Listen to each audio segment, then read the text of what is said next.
think that kindness has gotten it's seen as like a soft word, and there can be softness to kindness, but I think most of the time kindness asks us to make the harder choice and to, show up and for ourselves and for each other and for our community. Welcome to Mindful Businesses, presented by Sarani, and I'm your host, Vidya Iyer. In our podcast, we bring to you brands which are mindful in their practices and processes. A mindful business adopts and employs sustainable social, economic, and environmental practices. Today, we have with us Katherine Hartsell, creator of Jai-Dee Dancewear, a sustainable leotard company celebrating the beauty, wisdom, and the value of women who dance. Welcome, Katherine. Thank you so much, Vidya. Thanks. I'm happy to connect with you here. So tell us about your life as a professional ballet dancer. When did you start learning, and how did you become a professional ballet dancer? Dance has sort of been the through line of my life. It's really been at the heart since I was a child. I started dancing because my older sister was a dancer. And so I just, as many dancers have been, just stuck into a studio or in general because it seems like a good idea to put your kid in a dance class. So I started dancing very young and identified right away that it felt like a home for me, and it was a place to really connect with my body and to movement and creativity and to music and also to communities and friendships. I was living in Florida at the time. After a year of high school in my hometown in Tallahassee, I had been taking some dance classes at Florida State University, just dual enrolled during the day. And one of the professors there, Richard Sias, and alongside some other teachers that I had that really kind of nourished my dancing upbringing, they encouraged me to think about going somewhere full-time to study ballet.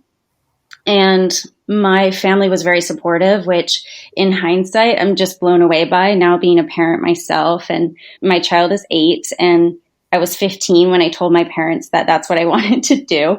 And they were supportive of that. And so that is definitely a moment that I reflect back on with a lot of gratitude. They helped not just get to that point, but also to arrive and really flourish in a professional ballet training program in Toronto, Canada. I went for one of the summer programs. Their audition process is set up so that you basically audition instead of going and taking like one audition class, which is very typical of ballet programs. You do an audition to go to the summer program.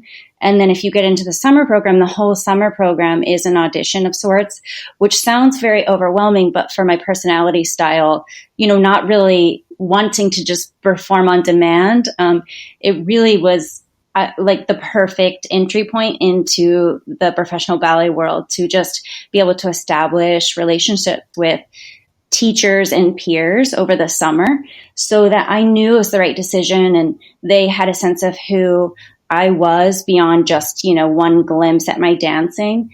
And they offered me a place in their school. And so I moved from Florida to the residential program in Canada. And I spent a couple years there, and it was a very rough transition. I knew that it was not where I wanted to live. They have an associated company, and it's a beautiful company. But I knew that I was too far away from home. I didn't feel like it was sustainable. And the winters probably didn't. In every possible way. It was just, I really learned about myself during that time, about what I needed as a person.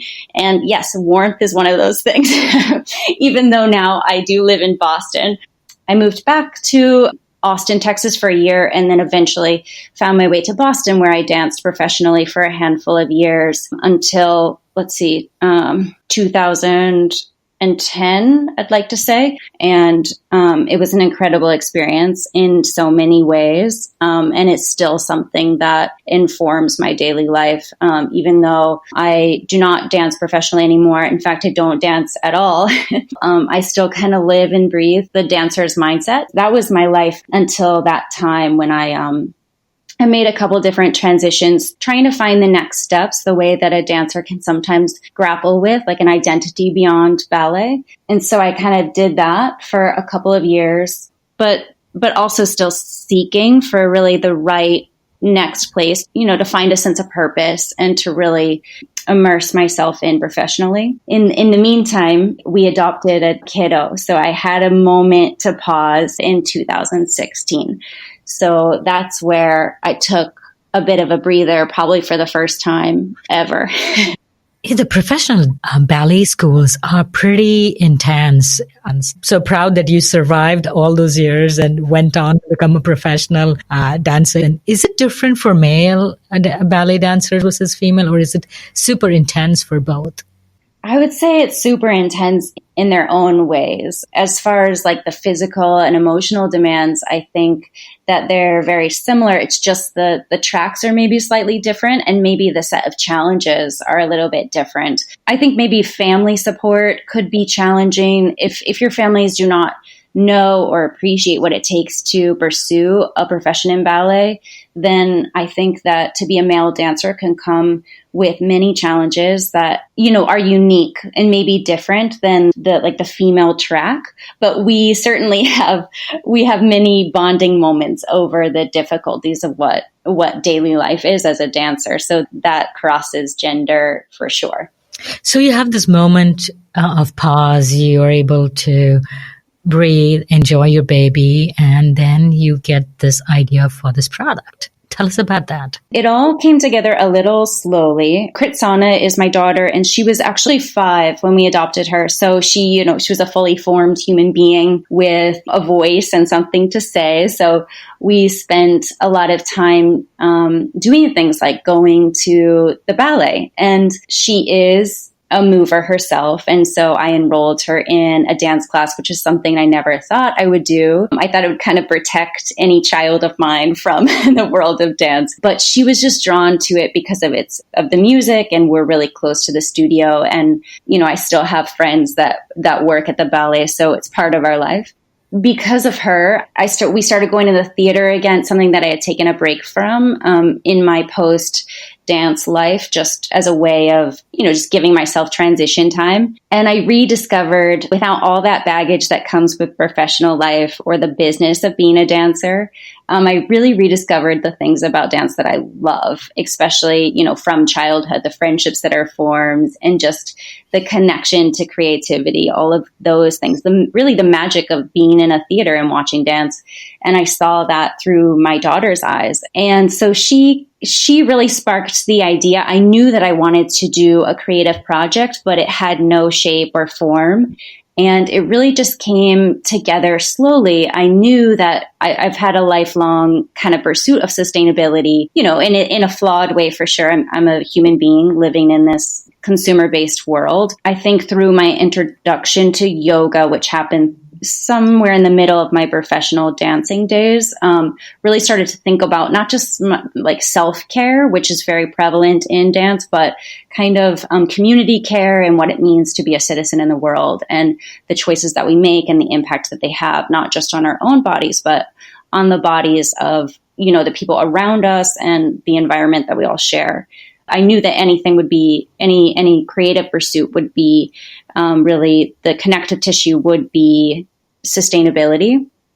And there's no shortage of leotards in the world. It wasn't that I recognized that as the first need to fill, but what I did see in looking around me was a lack of sustainable dancewear. There are a couple companies that I definitely love and respect, but I didn't see, a lot of visibility being given to sustainability in this community, which is a beautiful community that is creative and really does care. I saw it as a need. And what really happened is just there was enough space. I was talking about this recently, just trying to identify that moment where the spark really became fully formed. And I don't think it was really one moment, because what that time with my daughter gave me was space, which I'm not very good at giving that to myself, which was just, a little bit more space. And that's, I think, where creativity comes from, is when we're a little bit more quiet in our lives. So I think it's a common problem with women who don't give themselves time and space. Being typically the caregiver or the caretaker mentality, we have to be on all the time. And even though you were taking care of your child, it gave you some time to take care of yourself and what your needs are.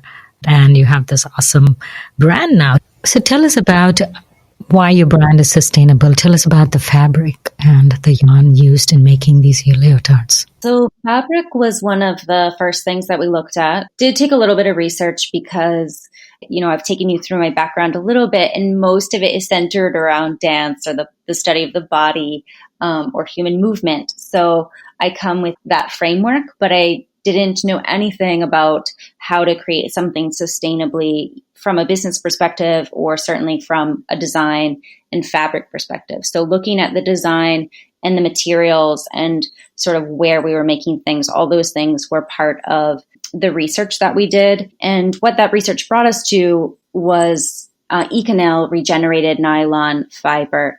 And it's this really lovely fiber to work with. So the typical leotard is going to be thin and very comfortable on the body, like almost like a second skin, very thin and comfy, something that you feel like you can wear all day, but traditionally not made very sustainably. It's just like with the cheap nylon polyester type fabric. And so we knew that we wanted to work with something higher quality. And that led us to ECONYL, which is it's a wonderful process using fishing waste and other landfill waste to make the nylon fiber that then is the through line of the fabric. And it's a wonderful choice for us because it's close enough to what a dancer would expect in terms of fit, how it fits on the body. It really is like a soft hug in terms of how it feels, very smooth and comfortable on the skin. But it has a much higher quality, and its backstory is both cool and sustainable. As a separate business, I love ECONYL's business model in terms of creating the nylon fiber, working with brands that share a mission to create things more sustainably, creating less harm as we add things to the earth. And they're even looking at kind of how to close the loop and use the same products that have been made to regenerate something new again, which is just a really lovely process to be part of. So that was a key component of creating sustainably. And then we knew that we wanted to create simple designs that were not just with the latest trends and with a whole bunch of different options, but just something, streamlining the look, simple, but also beautiful, really showcasing the dancer's form, but also something comfortable that dancers can wear all day. So we used that with the designs in mind, something that would feel high quality and refined. And with our location, just trying to keep everything close to home so that for us, we could try to decrease the amount of back and forth and stay close to the production process. Sustainability can seem so overwhelming. And I think that sometimes prevents us from trying to make a better choice because we can't always make the best choice. But I felt that with the fabric, we could at least put something in the dancer's hands to start to have more conversations about what a sustainable choice looks and feels like. You mentioned you would like to keep it close to home. Where is this fabric and the nylon made? It's an Italian fabric, so it's imported. And that's the only thing that we import. We try to keep the design and development team was all here, and our production is also in the Northeast. That's also part of the conversation about sustainability. It's a constant process of weighing the options. We could go with a fabric that's made right here that might not have the same process. And we felt that ECONYL really has kind of the highest possible standards for the dance wear material that we were looking for. So that was worth taking the few extra steps outside kind of the ideal, kind of keeping everything right here. So is this fabric breathable, or does it need to be breathable? When I'm thinking of fishing nets, I'm not thinking breathability. Yeah, I wish that I could put it in your hands because that's a great question. Yeah, when we think about what's comfortable, we don't think about sort of recycled plastic or fishing nets or ocean waste or landfill waste. That's why it's exactly suited for a creative community, is because it is so creative. And I think we need those creative solutions if we're going to tackle sustainability in a meaningful way. Because as I like to say often, our leotards are not going to change the world, but they are an expression of making a small change. And I do wish that I could just reach over and hand you the material because it's like silky smooth. And if you didn't know the story, then you would not know kind of the ingredients. You would think it's just, your typical high quality fabric because it's breathable. And I think it's used a lot in swimsuits. So if you think about like a comfortable swimsuit with that little bit of a sheen, but they have a whole bunch of different things that they do with ECONYL. So they do all sorts of different fabrics and design solutions with that as a central ingredient. And I think that is phenomenal and the exact application of imagination that we need. There's so many companies who are in Europe which are doing these sort of recyclable fabrics, yarns, and products. I don't find that many in America. Is there a reason? Do we need to have more regulation in place to incentivize people to recycle and think about products, come up with products which can be used in a circular design? So I think that sustainability asks us to, and, ethical thinking really asks us to think about not just one way, but the best way at this particular moment within a certain context. I think I see, perhaps just because I surround myself with the brands that inspire me, I see a lot of companies in the US and I see the demand for it growing. So I think that those two things will happen in tandem. But I think ultimately, and I can say this even as someone that is, selling product, I think it ultimately comes back to making less products and maybe perhaps they cost more and we don't just have an endless offering and the expectation that we will always sell and just keep selling. And if that's our goal, our only goal, then that's not sustainable for the world. I just am interested in the complexity of the questions when it comes to sustainability. If it's all right to mention, groups that I worked with when I was learning about how to make ethical and sustainable choices as a business, a startup business, through Factory 45. The owner has she has an online presence where she gathers some of the businesses that she's helped here in the US. And that's called Market 45. And I always go there first because I know that those have been vetted and that things like regenerated nylon or organic cotton or plant-based fabrics, just really cool, imaginative solutions that make us expand what's possible when it comes to sustainability. What is Factory 45? And if you just briefly want to tell what it is, that would help. Yeah, so it's an accelerator program for startup businesses that are interested in making sure that their businesses really align with their personal values, assuming that those values are containing ethical and sustainable solutions for society. And the owner, Shannon Lohr, I would not have been able to take steps forward without, because I think when we want to create anything, we need to know what we know and then also what we don't know. And so I knew that I came to this idea with background in dance, knowing what would feel good on the body and how it needed to fit and how the fabric needed to move, kind of like the end result. But all the micro steps in the middle, I could state my values, but in terms of knowing kind of the manufacturers to work with or where to source different materials or packaging solutions, all of those things beyond the World Wide Web. I didn't have a trusted source to go to. And so Factory 45 is a really beautiful, it's a 6-month program, but I'm still part of the community just because it has been so helpful. And I hope that I'm able to, in turn also offer back support to community members. Just also is the way forward when it comes to sustainability. We need to do it together. We need to share our ideas and we need to share our resources so that there's just less kind of hoarding for personal gain or personal success.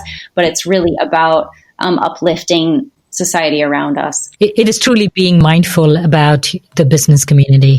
Yeah, not to go on a side tangent too much, but I think my personal experience with what it means to be mindful, for a long time, I would maybe define that in a very kind of personal way. I think that's a limited view because it's a little bit, we do need to take care of ourselves and the people around us. If that's all our mindfulness practice is, then it's really self-serving. And so I have really, over time, begun to embrace mindfulness as really a lifestyle and a pathway, not just so that I feel better and sleep better and move better and have more energy, but really so that I exist in the world with doing a little less harm and, making choices where I'm aware of the impact. And from that awareness, maybe I make different choices. And if we have a community of businesses doing that, then everyone is to benefit. And so I'm really grateful every time that I, even this moment right now, just to be in a conversation where that's kind of a shared value is so lovely. I love the name Jaidee. How did you come up with that name? So that is a big curtsy to my daughter. She's actually adopted from Thailand. So when she first came to the US, she only spoke Thai, and we did not speak Thai, but we did try to learn a little bit of Thai. And it's still on my to-do list 3 years later to learn Thai. But so Jaidee is Thai, and that word means kind-hearted. And they have so many beautiful, they're called Jai words or heart words, and they combine Jai with a bunch of different words to help express emotions or actions from the heart. And so my daughter had a huge presence in this project. I wouldn't have just, taken her language and put it on our brand. She really is the heartbeat of our brand. She makes all important decisions. And she was very happy to have the company named after her, and with tremendous respect for her culture that she carries with her. And it is a daily reminder for us to, make choices that feel kind in the bravest and, most meaningful sort of way. I think that kindness has gotten it's seen as like a soft word, and there can be softness to kindness, but I think most of the time kindness asks us to make the harder choice and to, show up and for ourselves and for each other and for our community. And so to name our brand that is to say, we want to make dancewear that inspires a dancing community, a moving community to move with kind-hearted intentions and to kind of align intentions with impact. That's where the name comes from. I also simply adore that name. On your website, I saw you had special instructions for washing. That is also a step towards sustainability. Do you want to tell us more about that? Yes, I would love to. So I have learned so much through this process. It really has changed. So just simply through learning about the best way to take care of this fabric and this leotard, I learned about better ways to take care of all my clothes. And so washing not just this leotard, but most of our things in tap cold water in the washing machine is very often all that we need. So that's definitely true for your leotard. Just tap cold water is just the most energy efficient. And I highly recommend Patagonia makes a Guppy Friend. It's called Guppy Friend, all one word. It is a laundry bag that you can put your fabrics in that have plastic, any kind of plastic that will shed microfibers, which is going to be much more of your wardrobe than you might think, unless you deliberately do not buy things that have any kind of stretch or any kind of nylon in them, which most things, even like just so many things, if you look at the label, they're going to be shedding those microplastics that go into the waterways and cause all kinds of alarm. We can reduce that by using the Guppy Friend. There's also a Cora ball. I own that too. I use that for some of my like bulkier clothes. You just throw it in the wash and it basically like traps the microplastics so that they don't get released into the waterways. But the guppy friend I love for our leotards because it also helps extend the life of the leotard. It's basically like putting your delicates in like a laundry bag and then just lying drying or laying flat, just flat to dry. And same thing goes if you want to, make one sustainable choice, you can just dry less of your clothes. And for sure, you don't want to dry your leotards. Patagonia is a company I truly admire, and they contribute to sustainability in so many different ways. One of the ways is by making people make choices which are safer or better for the environment, reducing the microns, the plastic microns in the waterways. And also they make things which will last longer, or they even have instructions for you how to repair their jackets, or they have a service which will fix a jacket. So sustainability is not only always using recycled products or making sure you put your recycle out on the curb. You can also shop less, use what you have, and buy more durable products. Well, yeah, it really goes back to the example that you were just giving. I mean, Patagonia is just a leader in every single way when it comes to like what we should all be aiming to do, both on an individual level and certainly even as a little tiny startup. They really share their ideas. They're transparent. They encourage the whole community to follow. And I think that is a beautiful example as a business, both for us just as people and then certainly for businesses at large. I was comparing the price range. The price range for these leotards are so varied. I could buy something for $25 and something over $100. So why is there so much of a price difference? As far as the range of prices, yeah, within dancewear, it's hard to think like fast fashion. But when it comes to dancewear, you certainly have fast fashion. You have very just trendy leotards that if the dancer was to trace their origins, they probably would not want to wear it. Probably the very definition of fast fashion. And then you have some really lovely companies that hand make their leotards. And I love that. I think that is another approach to sustainability. They hand make them, they're ordered, they're made to order, they're ordered to be made, if that's how you say it. And I think that that's, again, another solution. But it goes back to what are the materials that are being included? Is it a cheap nylon? And if the answer is yes, then your price point is going to be much lower. Our price point is higher because the materials themselves take out a big chunk of what we can spend to make the leotard. And then just even making sure that the people actually cutting and sewing our leotards are being paid a living wage and that everything is located close by and that we're not cutting corners. We're making smart choices so that we can still give an accessible price, but it's at the top range of a dancer. A dancer, even a professional one, is working very hard for their money, very hard. They are most likely very underpaid. And so that goes back to the whole, we're not trying to make a bunch of trendy leotards that we want to push the dancer to buy on a constant basis. We want them to think about, how many leotards do I really need? And what do I want to put on my body and wear all day? And then how can I invest in those choices? That's what has determined our price point. Accessibility when it comes to sustainability is actually also a huge topic right now for us internally, just making sure that that our sustainability is inclusive and trying to find ways that we can get sustainable choices to dancers who want to make that choice and don't have the resources. There's always that kind of effort that needs to be made in all directions, not to make things cheaper, but to make them accessible to the people that really want to embrace these values. So Jaidee supports and gives back to the arts community.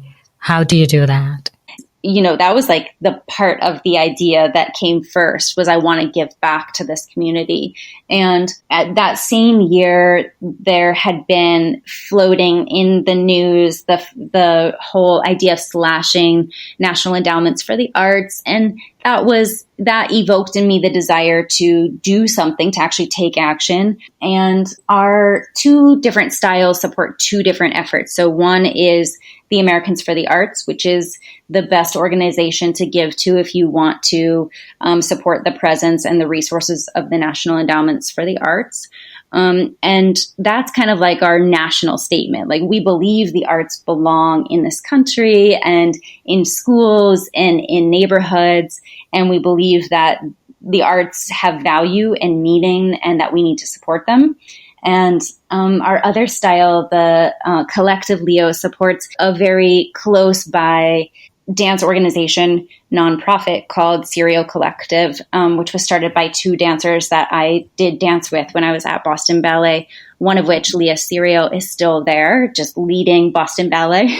And that is kind of our statement, that you can also just give directly to the people beside you, the people that you see doing creative things and contributing good to the world. So each purchase, $5 of each leotard, goes directly to those two organizations. And then we hope that as we grow, we'll continue to be able to support. I mean, I just have such an endless list of art organizations and environmental groups that we want to stand with in creating a better society for all. Do you have a co-founder, or are you on this journey by yourself? Besides your daughter, of course.